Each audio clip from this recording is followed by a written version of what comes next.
Guys, demo namin sa inyo. This is the full Innova XE. Ito yung full setup. So, ito yung demo natin sa inyo. Yung mga XE, mas okay pa rin siyang bilhin kaysa bumili kayo ng E. Tapos yung difference niya na 200,000, budget nyo na ng mas maganda sa setup, mas maganda pa yung kaya naming buuin para sa Innova nyo. So, for here, yung Innova XE, ito yung front view. Ito yung side view pag naka-setup. So, ang ganda, di ba? Innova XE yan, ha? So, pag in-upgrade, napakaganda. Mas maganda pa siya sa mga E-model tsaka high variant. Kinokompleto natin siya. So, for here, in-upgrade namin siya. Nilagyan namin siya ng projector fog light. Ito yung JCL, ito yung malakas. Tapos, nilagyan rin namin siya ng Vision LED low beam, Vision LED high beam. Tingnan nyo, napakalakas, oh. So, yan, super lakas. Ito yung kinakabit natin. Then, ito, nilagyan natin siya ng black garnish set para mas matapang itsura ng Innova. So, mas aggressive yung look niya. Then, nilagyan rin natin siya ng black na hood logo. Black lang ginamit natin para, ano lang siya, clean look lang ginawa. Then, sa loob, nilagyan natin, ito yung supersonic namin na busina. Ito yung napakalakas namin. Yan yung pinakamalakas namin na walang putol sa wiring. So, yan yung malakas para tumabi yung mga makukulit, yung mga biglang sumisingit. Pero tignan nyo yung harap, oh. Ganda ng look, yung ilaw, napakaganda yan, in-upgrade. Yung mga video kami niyan, kung ano yung tsura niya sa gabi, napakalakas yan, as in, sobrang lakas yan. Papakita natin sa inyo sa hood. Ito, papakita namin sa inyo, yung hood, nilagyan natin ng hood shocks. Itong Innova, ito yung bago natin, may hood shocks na tayo. For the all new Innova, ito yung nakakabit na. Tapos nilagyan natin siya ng rubber hood lining, sorry kung kita nyo sana. Yan, version 2 Thailand. This is also available sa Shopee, Lazada. So yan yun, best seller yan. Ito yung setup natin. Then, for the side, version 2 sequential lights. Nakita nyo, mas malapad siya. Version 2 plug and play. Walang mavovoid.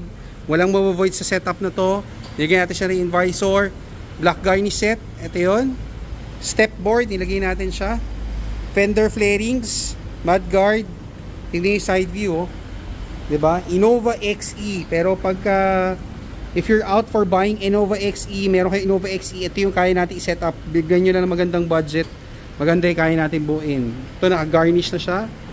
Then sa loob, pakita lang natin. Noise reducer para mas tahimik. Hindi yan kita sa labas. So, mas tahimik yan pag sinasarado. Hindi siya pumapasok yung amoy sa loob. Door seal version 2. Ito na yung walang kakalasin. Yan. Pagka umaakyat, nagagasgas. Ito yon.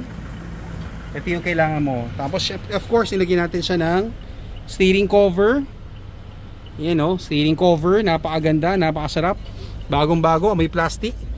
Ito, TRD carbon shifter. Ito, lagi lang kami out of stock niyan. Kasi XE to, so bare unit siya. Ina-upgrade natin siya full carbon. So, masarap siyang hawakan. So, kompleto kami sa full upgrade. Ito, Ultra HD camera, front and rear. Ito yung pinakamalino namin na camera. Walang void yan, diretso saksak. Wala tayong gagalawin. Tapos digital mirror na siya. So pag nagdadrive kayo, naka-digital mirror. Plus makikita nyo to sa cellphone nyo. Makikita nyo yung video sa cellphone nyo. Full touchscreen, 10-inch. LED interior lights. In-upgrade rin natin siya.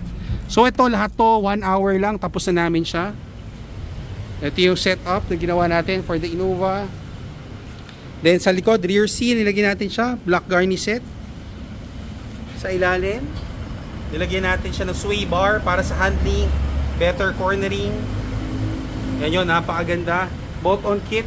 Lagi lang din kaming out of stock dito. So ito yung kaya natin i-set up sa mga Innova XE. Basta lagyan nyo lang ng magandang budget. Depende sa inyo yan. Ang setup, depende sa customer. Depende sa budget ng customer. Ito yung ilaw. Napakaganda. Mahina kasi ilaw ng Innova eh. So ito yung magandang upgrade natin. So sa gabi, nako, as in matutuwa kang gamitin to. As in, may mga video kami ng gabi, pag binuksan mo to, talagang napakalakas, napakasulit. So send us a message, we'll book your schedule. Setup depends on your budget, depende sa ganda ng pinapagawa nyo. So we can discuss it here at our shop. Check out more of our video. Please don't forget to like our video para makita nyo pa yung ibang video na sineset up namin. Thank you!